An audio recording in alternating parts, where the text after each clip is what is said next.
everyone. Ah, Granny. You're back. So, no good news for me then? You saw right through me. The Traveler collected a lot of spirits, and I checked all of them one by one. None of them matches Leela's description. I figured. It was written all over your face. It's all right. I didn't exactly have high hopes for the needle in a haystack approach anyway. Leela's condition is still stable, but we're not really getting anywhere.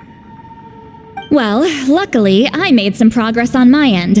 Leela's parents told me that he made a new friend recently, and apparently he's been out of the house for days at a time. On one occasion, they secretly followed him and saw him and his friend tinkering around with something at a camp. Yeah, some guy who goes by the name Kokuchu, dressed in what looked like Inazuman attire. Is this really all I'll need, Mr. Kokuchu? Based on my studies of the ancient texts, hypersensitivity is usually treated with desensitization therapy. So, I figure there's no reason it shouldn't work in reverse. Now, for a poor chap like yourself with no sensitivity to spirits whatsoever, you'll have to completely immerse yourself in spiritually rich substances for this to be effective. I'm electing to name this approach hypersensitization therapy. Is it risky? You're the spirit duffer, not me. I'm sure you're more clued up than I am on the potential consequences of brute force clairvoyance. Ultimately, it's your decision. All right, but I do have one last question. What's in this for you? People like me obviously don't have much clout in this tribe, so it's not like I can offer you much in return. You think I'm looking for a reward? Oh, my good sir, take a look at my face. Isn't the answer written here clear as day? What? What's written there? Just a friendly guy who's happy to help. What? So some random guy from Inazuma just felt like helping Leela cure his spirit deafness? Hypersensitization therapy, huh? What a novel idea. Could that really work? Not on Leela by the looks of things. It's anything but novel. Our tribe used to offer it as a treatment once upon a time, but it was so fraught with risks and had such an abysmal success rate that it was eventually outlawed. As for this Kokuchu fellow, I'm sure he has his own agenda. He conveniently disappeared right after Leela got into this mess. Leela's parents gave me the address of the camp, so I went and checked it out. There were clear traces of spiritual energy, and also, look what I found. What's this? A broken shard, probably from a weapon or some sort of ceremonial implement. You feel that? It might look old, but it has extremely strong traces of spiritual energy. Leela must have used this as his medium. It would definitely explain how a spirit duffer like him was able to trigger a clairvoyant experience.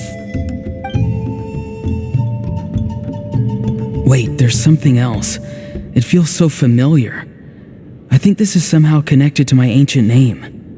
Connected how? Is it like a shard of an ancient name? No, more like...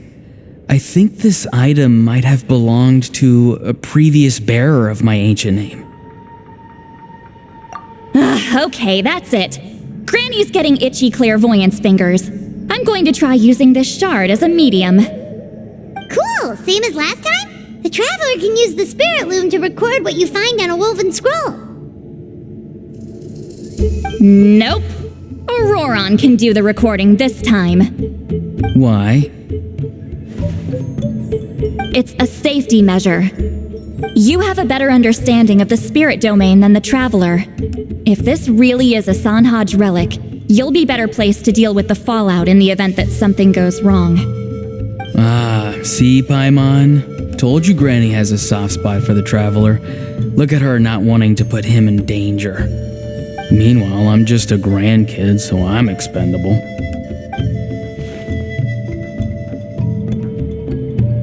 Hey, what are you blabbing on about?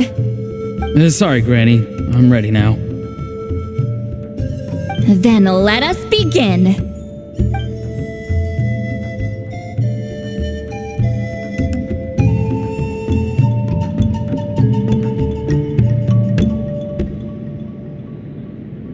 Alright, what's on the scroll this time? Looks like a broken bow covered in flames. Hey, don't you think one of the pieces looks just like this shard? You're right! It seems to be from the body of the bow. I saw a bow just like this in one of Granny's scrolls. Yes, it's the weapon Sanhaj used in the Battle of the Mare Javari. I guess that proves it. This shard is a bona fide Sanhaj relic.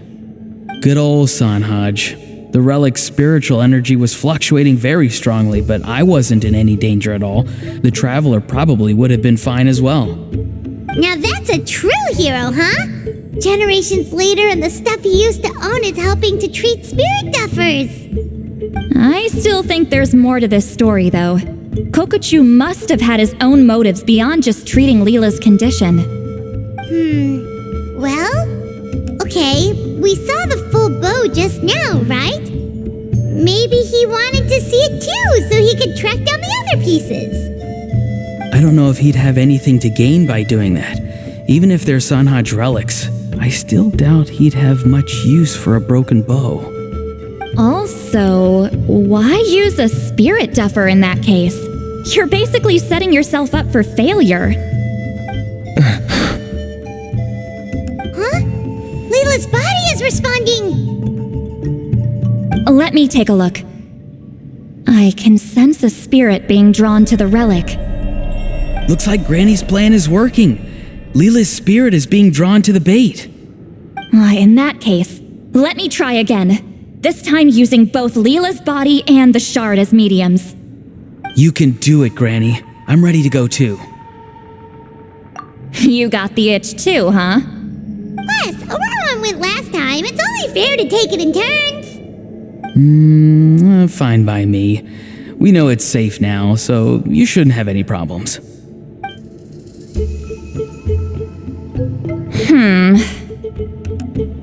All right, if you insist. Be my guest.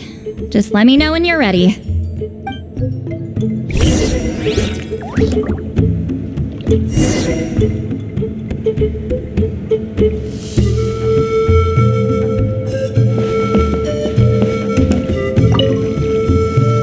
You ready?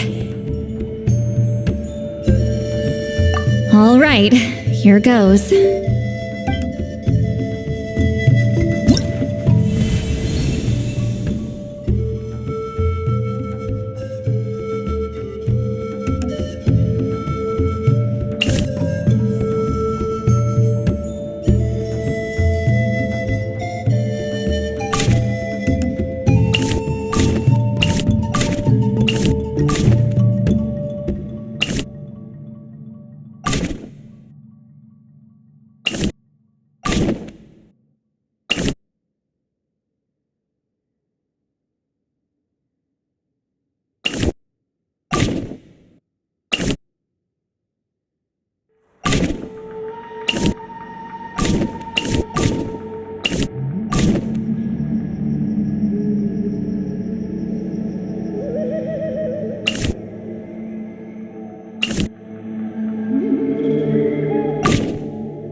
Another image has appeared. This one is a map. A map? Of where? Could it be The Mare Javari? The Mare Javari? The Mare Javari was reduced to a desolate wasteland after that big battle. Or rather, it became known as the Mare Javari after what happened there. The ashes of the monsters and warriors who fought there covered the entire battlefield. Sometimes, bone-chilling cries would be heard from the depths. Other times, the whole region would become engulfed in towering flames, drowning out the cries. That place is full of untold dangers and mysteries. Over the centuries, the finest adventurers have tried to prove themselves by venturing in. Sadly, most ended up perishing there. That lasted up until around 20 or 30 years ago, when strange things started happening. People started speaking of an enormous dark creature the size of a mountain, roaming around inside the Mare Javari. And then, shortly after that, the whole region just completely disappeared. Nobody knows how, but that infamously ominous place just vanished from the face of the world. What? How the heck? I know, right? Anyway, if I'm not mistaken, the place indicated on this map is where it used to be before it disappeared.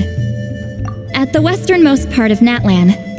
It's a very remote location, far away from any of the tribes. There never used to be a settlement there, but there's more people since the Mare Javari disappeared. Anyway, that's just what I've heard. I've never been there myself. This is what age does to you. The older you get, the less adventurous you become. That's just an excuse. Granny's too lazy to take a trip that far away. Hold on a second. There's a spirit approaching the shard and the woven scroll. Oh, Leela's body is responding again! Quite a strong reaction this time. Does this mean what he was really seeking was the Mare Javari's location? I sense it too. There's a soul nearby. Almost a complete one. This is creeping Paimon out! Seems like the plan is working. So, can we just wake him up now? Not today. You might think bringing a spirit back into its body is like pouring water from one bottle into another, but it's far more complicated than that. I need to borrow a ceremonial sword and make some other preparations. It'll take me about 2 days. But don't worry, now that his spirit's returned, there's just one step left. Let's meet up again in 2 days.